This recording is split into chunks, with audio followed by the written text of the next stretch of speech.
ఎస్సీలు ముస్లింల మీద కేసులు పెట్టింది ఎవరు అంటూ ప్రశ్నించారు అఖిలప్రియ. తాము చీమకు కూడా అపకారం చేయమని, అలాంటిది తమపై హత్య రాజకీయాలు విమర్శలు చేస్తున్నారని మండిపడ్డారు శిల్పా చక్రపాణి రెడ్డి. ఆరోపణలపై దమ్ముంటే సిబిఐ ఎంక్వైరీ వేయించండి ఛాలెంజ్ చేశారు. ఎవరైనా అభివృద్ధి చేయాలనుకుంటే వాళ్ళ మీద కేసులు పెడతారు. ఎవరైనా ముందుకొచ్చి ప్రజలలో ఉండాలంటే వాళ్ళని జైలుకు పంపిస్తారు. ఈ రోజు నేను అడుగుతున్నాను, ఎస్సీల మీద ముస్లింస్ మీద కేసులు పెట్టింది మీరా మేమా? ఈ రోజు మమ్మల్ని రాజకీయాన్ని కొత్తగా వచ్చిన మమ్మల్ని ఫ్యాక్షనిస్టులు అంటున్నారు. నేను మా అన్న ఫ్యాక్షనిస్ట్ లాగా కనిపిస్తున్నామంట. కానీ ఈ రోజు రౌడీయిజం గూండాయిజం చేసింది వాళ్ళు, ప్రజలకి అందుబాటులో లేకుండా ప్రజల్ని ఇబ్బంది పెట్టింది వాళ్ళు.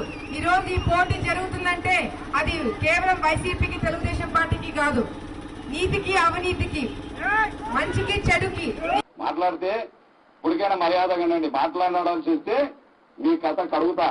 ఈరోజు మీ తుపాకులతో కాలిపీలే మాట్లాడడం చూస్తే మీ వ్యక్తిగతంగా మాట్లాడుతూ ఉన్నారు. నిన్న కూడా నా మీద ఏదో సిరసాల పద్మనాభ నాకు బ్రహ్మాండంగా రివార్డు ఇచ్చినట్టు ఇచ్చాడు. చక్రపాణి రెడ్డి నేను పోతే బ్రహ్మాండంగా పలికాడని చెప్పి ఒక రాశాడు.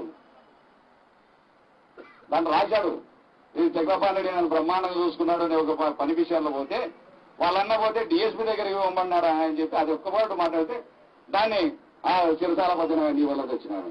వద్దే దమ్ముందే సిబిఐ ఎంక్వైరీ అయింది.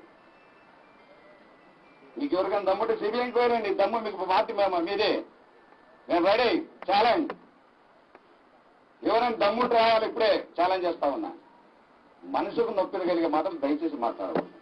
వ్యక్తిగత విషయాలు మాట్లాడితే అడ్డదిడ్డగా మాట్లాడతాను నేను కూడా.